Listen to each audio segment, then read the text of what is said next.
인생을 항해라고 이야기를 하고 또 고해라고 하는 말을 합니다. 항해의 인생을 비유할 때 목적지를 향해 가는 과정이 거친 바다를 가는 것만큼이나 어렵고 힘들다는 그런 의미일 겁니다. 왜 항해가 어렵습니까? 원칙도 기준도 없어서 그렇습니다. 그건 사막을 헤쳐나가는 길과 똑같습니다. 요즘은 사막이 아스팔트 포장이 다 돼 있지만 옛날에는 낙타가 지나간 길, 그 길을 따라 뒷사람들이 따라갔는데 바람이 한번 불고 나면 그 앞길이 다 파묻혀서 그래서 또 다른 길을 이렇게 가야 됐거든요. 그때 만일 기준이 없으면, 목표로 설정한 기준점이 없으면 그 사막길은 황당한 어려운 일을 당할 수밖에 없습니다. 바다 항해가 왜 어렵냐면 바다 날씨가 변덕스러워서 그렇습니다. 좋은 날씨가 계속되다가도 어느 한순간 갑자기 변해서 검은 비구름이 몰려오고 풍랑이 일어납니다.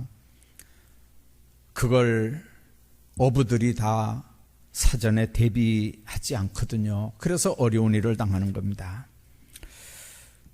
인생의 바다에는 일기예보가 없다는 말을 합니다.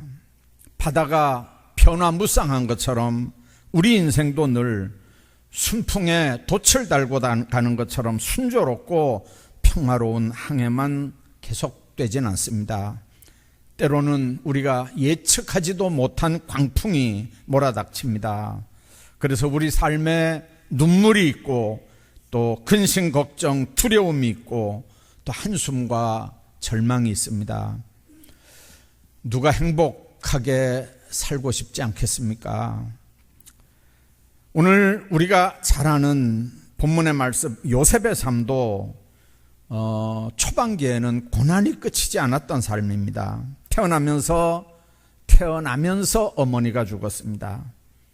거꾸로 얘기하면 어머니가 이 요셉을 낳고 그 다음 동생 베냐민을 낳으면서 어머니가 죽었기 때문에 정말 태어나서 엄마 얼굴을 제대로 알아보기나 했는지 모르겠습니다. 그래서 아버지의 사랑을 받는 요셉은 형들의 시기 질투를 받으면서 자랐고 그 시기 질투 때문에 17살 때는 형들이 요셉을 죽이려고 구덩이 속에 집어넣기도 했고 또 급기야는 이스마엘의 장사꾼에게 팔려서 원하지 않는 이제 애굽으로 가게 됐고 오늘 1절 말씀 보면 애굽의 시위대장 보디발 집에 노예로 팔려가는 걸 우리가 봅니다. 얼마 전까지는 아버지 집에서 채색 옷을 입고 귀한 아들이었습니다마는 순식간에 이제는 노예로 전락을 하게 됩니다. 이게 인생입니다. 우리도 세상 살다 보면 요새만큼 심한 건 아니지만 인생의 풍랑 속에서 내가 원하지 않는 모습으로 전락할 수가 있습니다. 원하지 않은 자리에 원하지 않는 모습으로 서 있을 수도 있습니다. 내가 생각하지 않았던 어려움에 우리가 놓여 있을 수도 있습니다. 그러나 우리 삶 가운데 이런 어려움이 왔을 때 모든 사람이 다 좌절하고 절망하고 주저앉지는 않습니다. 모든 사람이 다 누구를 원망하고 비평하고 불평하면서 그렇게 인간관계에서 원수를 맺으면서 살아가진 않습니다. 이런 어려움의 상황에서 다시 일어나는 길들은 뭘까요? 오늘 본문을 통해서 요셉의 인생에서 가장 어려운 상황이 어떻게 거꾸로 전화위복이 돼서 가장 영광스러운 상황이 됐는지, 요셉이 이런 난관과 비극적인 상황에서 어떻게 다시 일어날 수 있었는지 오늘 그 부분을 좀 집중적으로 생각을 하고 은혜를 나누려고 합니다.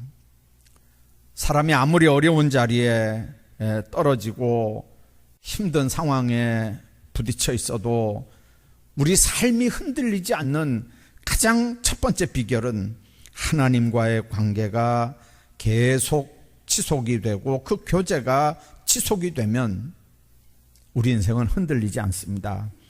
2절에 있는 말씀 한번 보십시오. 여호와께서 요셉과 함께 하심으로 그가 형통한 자가 됐다 그랬습니다.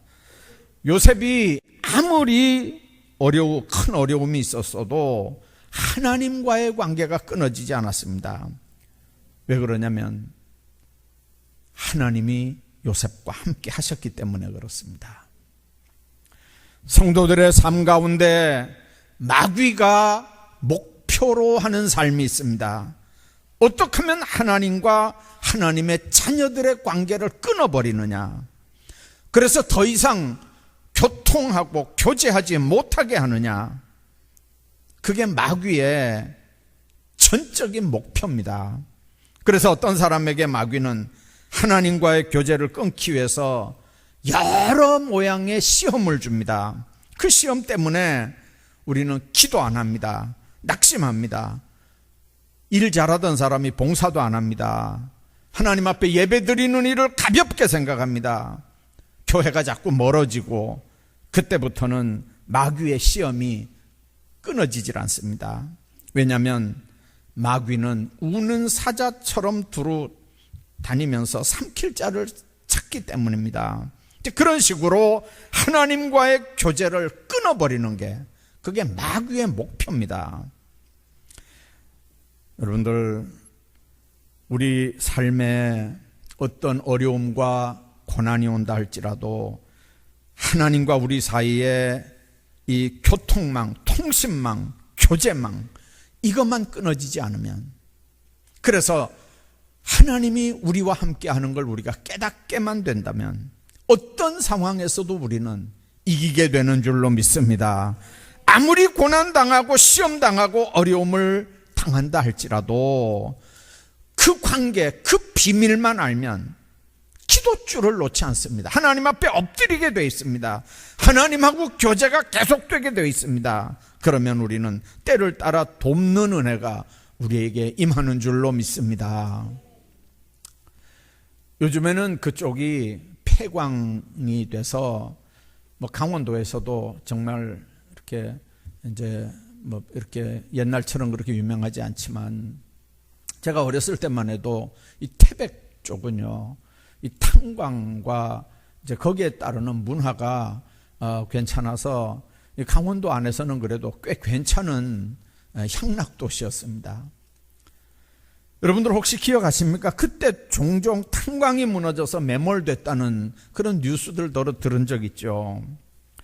여러분들, 굴 속에 몇 명이 갇혀 있다, 라디오가 중계 방송을 합니다. 그게 그때는 톱 뉴스였거든요. 텔레비전 잘 없을 때 얘기들이지만, 그때 혹시 여러분들 실화 하나 기억하시는지 모르겠는데 저는 생생하게 기억합니다. 막장이 이렇게 Y자로 돼 있었어요. 근데 Y자로 된 막장 이렇게 갈라지는 거기가 메모리 된 거예요. 그래서 양쪽에 한 20명씩 이렇게 다 메모리 돼 있었어요. 물론 그쪽에 물도 없었고요, 양식도 없었어요. 근데 제 기억에는 한 15일 정도 지났는데 한쪽 사람은 다 죽어서 발견이 됐고요, 한쪽 사람은 다 살아서 발견이 됐어요. 그 당시에 굉장한 뉴스였어요, 그게요. 나중에 그 이유가 뭐였냐면요, 한쪽 막장에는 전화선이 끊어지지 않았어요. 무너지긴 했는데 전화선이 끊어지질 않았어요. 그래서 밖에 사람들하고 계속해서 교통을 하는 거예요. 예? 안의 상황을 밖에 보고하고, 밖에서는 지금 이렇게 굴착기로 파고 들어가니까 조금만 기다려라.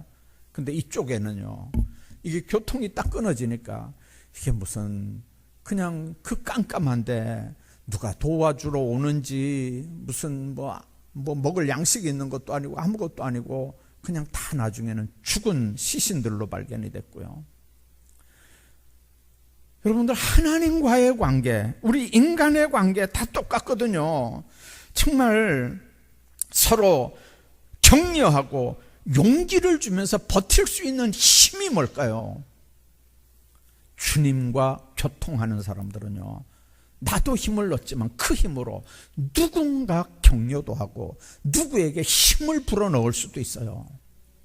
근데 나도 죽겠는데요, 나도 희망이 없는데요, 나도 내 앞길이 어떻게 될지 모르겠는데요, 누구를 격려하고 누구에게 힘을 주겠습니까?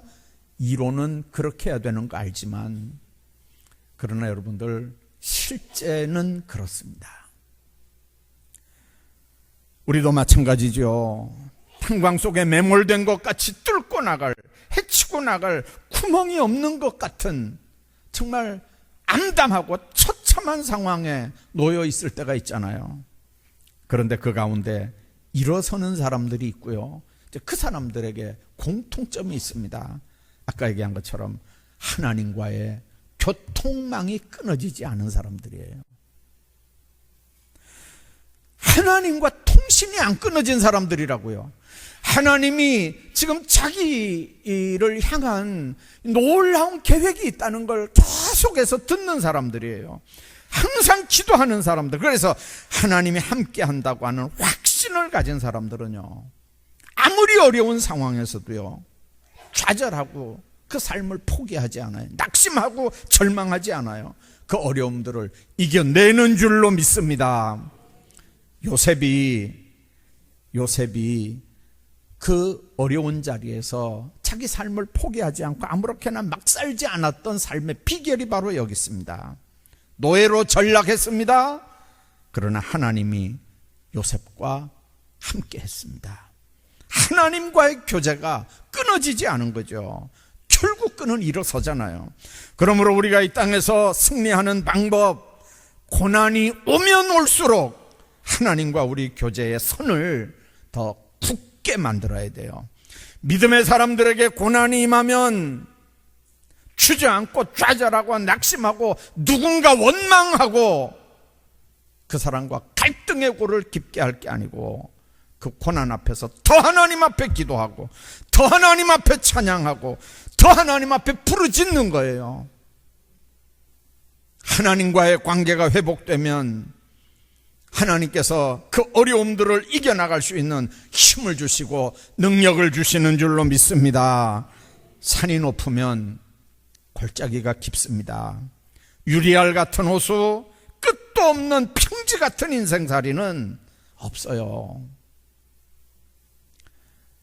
어떤 사람이, 이제 이건 유머입니다.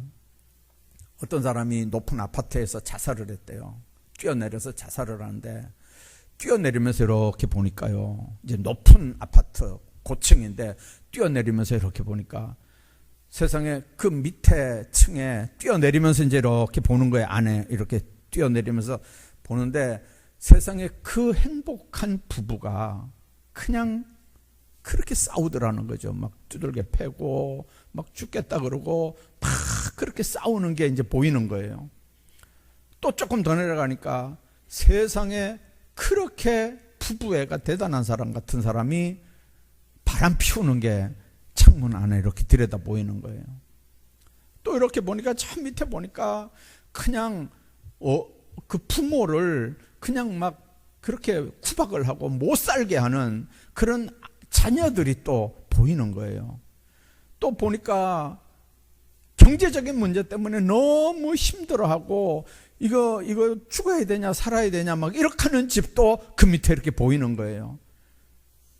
이렇게 자살한다고 이렇게 뛰어내리면서 이렇게 보니까 한층 한층 그런 집들이 보이더래요. 그래서 괜히 뛰내렸네. 아니, 나 혼자 이런 줄 알았는데 뛰어내리면서 이렇게 보니까 아니, 이 집도 일어나, 이 집도 일어나, 이 집도 일어나. 괜히 뛰내렸네. 근데 뭐 벌써 꽝 했겠죠. 유머예요, 유머. 진짜 있었던 얘기는 아니고요. 102동이나 302동이나 다 똑같아요. 다 사람 사는 건 다 똑같아요. 문제는 뭐냐면요, 그런 어려운 삶에 정말 하나님 앞에 우리가 얼마나 복된 삶을 살 수 있느냐는 거죠. 다른 사람 뭐 다 잘 살고 문제 아무것도 없고 근심 걱정 아무것도 없을 것 같잖아요. 다 있다고요.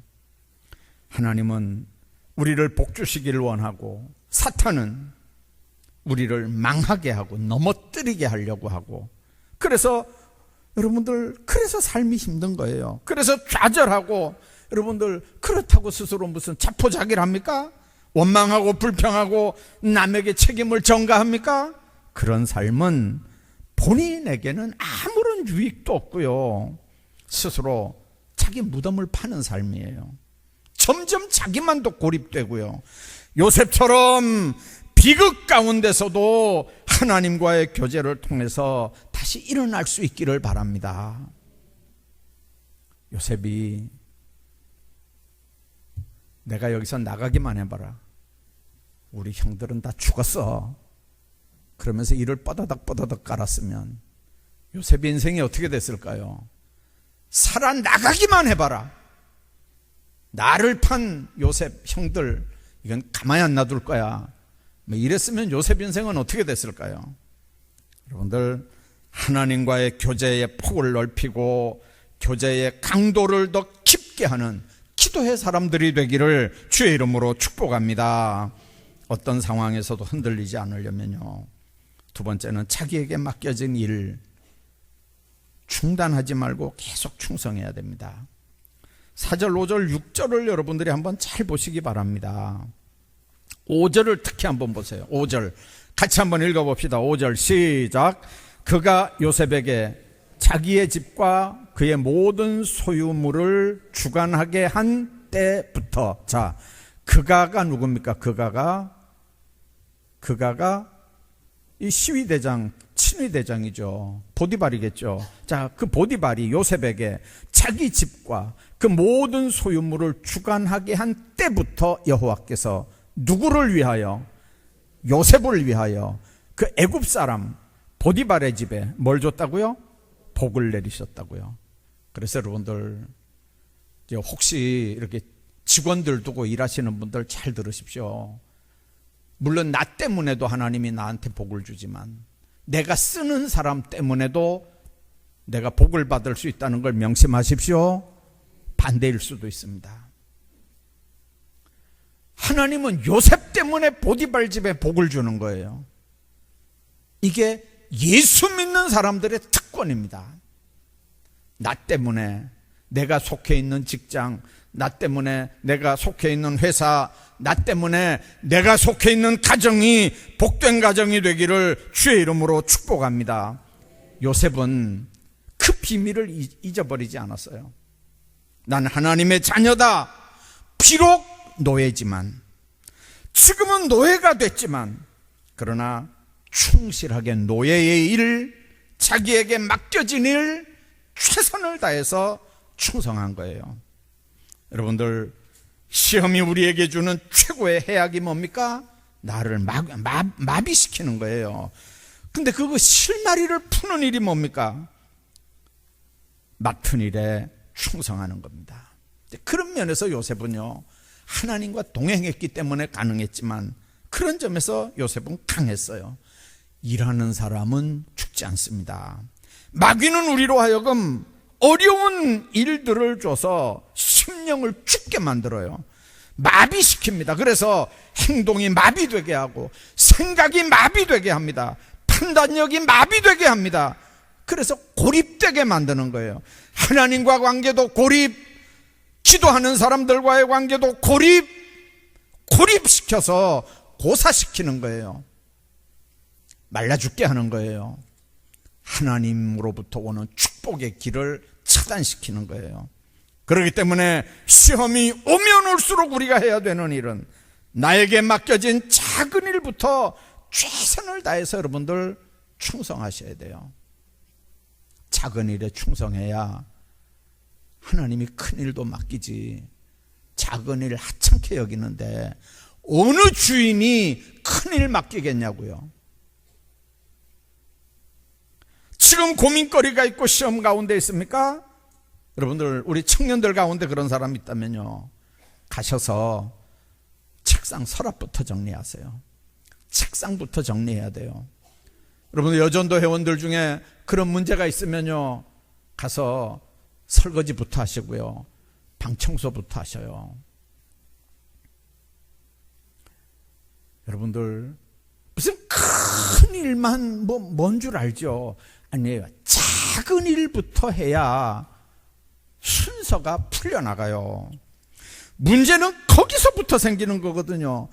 큰 일은 눈에 보이는데 작은 일은 눈에 안 보이거든요. 여러분들 작은 일 못하는데도 큰 일은 잘한다? 그게 마귀가 주는 생각이라니까요. 하나님 앞에는요, 큰 일도 작은 일도 없어요. 하나님이 주시는 일은 다 귀한 일이고요, 우리가 해야 될 일은 무조건 충성해야 되는 거예요. 여러분들 아무것도 못하고 손 놓고 있는 사람이라면요, 간단한 일부터 시작해야 돼요. 나는 새벽기도 체질이 아니라서 못한다. 체질이 아니면 바꾸셔요. 9시에 자라고요. 9시에 자요. 그러면 2시, 3시 되면 허리가 아파 못 자잖아요. 그럼 뭘 하겠어요? 새벽기도 나와야지. 그것도 안 되면 새벽기도 못하면 수요 예배라도 나와요. 작은 일에 충실하지 못하면서 무슨 큰 일을 해요. 예수 믿는 사람들에게 예배는 가장 작은 일이면서도요, 가장 큰 일이에요. 저는 새벽기도 하는 사람은요, 무너지지 않는 사람이라고 확신합니다. 아무리 약한 마귀가 어려움에 화살을 쏜다 할지라도요, 기도하면서 맡겨준 일들 하면 하나님께서 그 일, 그게 하나님의 일이잖아요. 하나님의 일 감당하라고 지혜도 주고요, 믿음도 주고요, 능력도 주셔요. 제 옆에 있는 사람들은 다 알아요. 제 친구들 다 알아요. 같이 이렇게 말하면요, 되게 말 못해요. 되게 지혜도 없어요. 내 주변 사람들은 다 알아요. 그런데 주의 일을 하면요, 하나님이 감당할 수 있는 지혜 주는 걸 내가 느낀다니까요. 그런 능력 주시는 걸 내가 느낀다니까요. 여러분들은 여러분들의 목사니까 뭐 대단한 줄 알았죠? 아니요. 머리도 나빴고요, 지혜도 없어요. 형광등 같아가지고 무슨 교회 뭐 이렇게 돌아가는 거 보면 그때 눈만 끔뻑끔뻑 하다가 시간 다 지나간 다음에 그랬나 이렇게 한다니까요. 여태까지 그렇게 목회했어요. 무슨 뭘 앞날을 보고 뭐 이렇게 그랬으면요, 여러분들 주님 안에서 하나님 안에서 사는 사람들은요, 그런 거예요. 이제 고인이 이제 됐지만 군인 출신 두 전직 대통령들이 감옥에 들어갔을 때 많은 사람들이 저거 잘 견뎌내겠나 뭐 그런 얘기도 했고요. 그냥 그저 뉴스에 나오니까 감옥에 있었지 실제 그 안에서 뭐 감옥 생활 했겠나 뭐 별별 얘기들이 다 있었어 그때요. 근데 이제 그때 했던 사람들 얘기가 공통적으로 그래요. 아니 얼마 전까지만 해도 천하를 호령하던 사람들인데 그렇게 감옥까지 가고 자기 밑에 있었던 사람들이 배신해서 그렇게 화병이 안 났겠나. 세상 사람들이 다 자기를 향해서 손가락질하는 거 감옥 안에서 그거 상상했으면 그 안에서 견뎠겠나. 많은 사람들이 이제 그렇게 생각했어요. 근데 두 전직 대통령들의 공통점이 뭐였냐면요, 감옥 안에서 모범수였대요. 붙잡혀 들어간 감옥에 수감된 그 다음 날부터요, 얼마나 성실하게 적응을 하는지 밥도 잘 먹고 점호도 정확한 시간에 일어나서 얘기도 잘하고 뭐 경례도 잘 붙이고. 한번 생각해 봐요. 거기 간수들 점호하러 오는 사람들 계급장이 뭔지 아세요? 이파리 뭐 3개 뭐 이런 사람들 오잖아요. 근데 이 별자리였잖아요. 대통령 했잖아요. 그런데 감옥에서는요, 이파리 3개가 더 세요. 전직 뭐 대통령 아니라 뭐 세상 없어도. 누가 먼저 인사해야 될까요? 죄수가 먼저 인사해야 되는 거죠. 근데 감옥에서 이파리 3개가 앞에 딱 오면요, 먼저 딱 격려하고 뭐 건강 이상 없다고 보고 다 했대요. 얼마나 모범적으로 잘 대답도 잘하고 잘 적응하더라는 거죠. 그래서 감옥 안에서 규칙적인 생활을 하면서 오히려 많은 사람들의 걱정을 불식시켰다는 그런 얘기 들었습니다. 그 두 사람이 뭐 잘해서 감옥 갔다 그런 얘기는 아니지만, 저는 어차피 그 감옥 들어가서 생활하는 그 생활 방식, 그게 바로 넘어지지 않았던 능력이었다고 생각합니다. 여러분들, 과거의 일 때문에 현재를 죽이고 과거 일도 못하게 여러분들 만듭니까? 아무 일도 못하게 하는 게 맞는 겁니까? 그건 마귀가 바라는 거예요. 하나님의 사람들, 성령 받은 사람들도 실수도 할 수 있고 넘어질 수도 있어요. 그러나 주변에 있는 어려운 상황 때문에, 과거에 어려웠던 비극 때문에 현재를 죽이는 삶을 살진 않습니다. 그런 사람들은 내일 오뚜기처럼 일어나는 그런 보장된 인생은 없습니다. 그런 사람들은요, 어떤 어려운 가운데서도 지극히 작은 일, 맡겨진 삶에 충성하는 그런 믿음의 사람들이 다 되시기를 주의 이름으로 축복합니다. 뿐만 아니라 7절부터 12절까지 보면 어떤 상황에서도 흔들리지 않는 삶, 마귀 유혹에 흔들리지 않는 거예요. 여러분들, 보디발의 아내가 유혹하는 얘기들이 쭉 나옵니다. 고난은 우리로 하여금 도덕에 대해서 무디게 만듭니다. 보통 사람들은 먹고 살기 힘든데 무슨 윤리 도덕이 필요하냐, 도덕이라는 건 먹고 살만한 사람들이 하는 얘기다, 이렇게 공공연하게 얘기하는 사람들이 있어요. 근데 요셉은 자기가 비록 노예 신분이었지만은 절대로 노예같이 살진 않았습니다. 자기 신분이 노예였지만 노예같이 처신하진 않았고요, 선민같이 하나님의 아들처럼 그렇게 살았습니다. 우리에게 고난이 주는 여러 가지 어려움들이 있지만 그 중에 하나가 우리로 하여금 정체성을 잃어버리고 그냥 스스로 무너지게 만드는 거예요. 우리가 세상 살면서 하나님의 자녀라고 하는 정체성을 잊어버리면 안 됩니다. 잃어버려도 안 되고요. 긍정의 힘을 쓴 그런 책을 쓴 조엘 오스틴이라고 하는 사람, 이런 얘기를 했어요. 텔레비전 프로가 마음에 안 들면 생각하고 말고 할 거 없다. 채널만 바꾸면 그만이다. 같은 이치로 우리는 부정적인 과거의 이미지가 갑자기 떠오를 때 마음의 채널을 바꿀 줄 알아야 된다, 그런 얘기를 했습니다. 거기에 집착하면서 원망하고 불평하면 사람이 그렇게 바뀌거든요. 여러분들, 텔레비전 한번 보세요. 수십 개가 넘는 텔레비 채널이 리모컨 하나로 이렇게 다 바뀌어지잖아요. 그런데 한 군데다 이렇게 딱 틀어놓고 뭐 궁지렁뭉지렁 하면서 뭐 저렇니 이렇니 하면서, 아니 왜 그걸 보냐고요. 손에 리모컨이 있는데 얼마든지 다른 데 돌려볼 수 있잖아요. 주님 안에서 여러분들, 정말 불평하고 원망하며 텔레비전 앞에 리모컨을 들고 그걸 계속 보면서 불평하는 인생, 그건 미련한 인생이거든요. 어리석은 사람이라고요. 보다 더 나은 채널들이, 성경의 방법들이 얼마든지 우리에게 제시되고 있는데, 절망, 실패, 좌절이라고 하는 어두컴컴한 채널 그 앞에 앉아서 여러분들 자기 인생을 그렇게 망치고 시간만 보내고 있으면 여러분들 절대로 그건 지혜로운 인생은 아닙니다. 예수님이 40일 금식기도 후에 마귀가 돌로 떡을 만들어 먹으라고 유혹합니다. 뛰어내리라고 합니다. 천하만국을 다 보여주면서 자기에게 절하라고 합니다. 예수님이 어떻게 이겼습니까? 그 시험 3가지가 우리에게 주는 의미가 뭡니까? 아무리 절박해도 말씀 붙잡고 말씀 지키면서 살아야 되는 거예요. 우리가 어려움 속에서도 넘어지지 않는 비결이 어디 있습니까? 아무리 어려운 상황에 놓여 있다 할지라도 말씀 붙잡으면 삶이 하나님 앞에 붙잡히는 줄로 믿습니다. 하나님의 말씀을 붙들고 기도하면서 하나님의 자녀답게 사는 거예요. 그래야 악한 마귀의 권세를 이겨나갈 수 있습니다.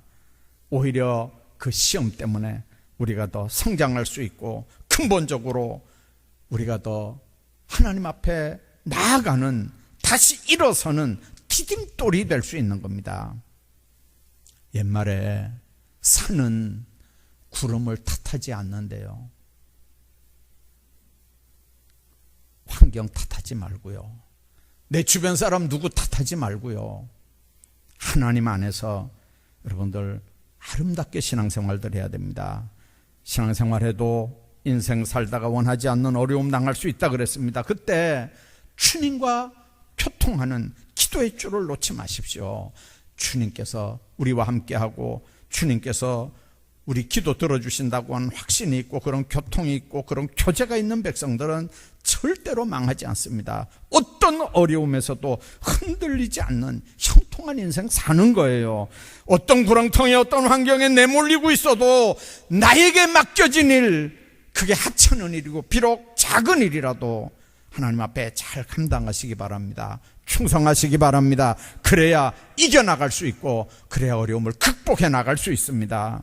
삶 속에 우리를 유혹하는 많은 사탄의 유혹들이 있습니다. 하나님의 말씀, 약속의 말씀을 붙잡고 성령 의지하고 살아나가면, 그러면 하나님께서 우리와 함께하는 역사들이 있습니다. 하나님의 자녀답게 정체성을 잊어버리지 말고 살아가시기 바랍니다.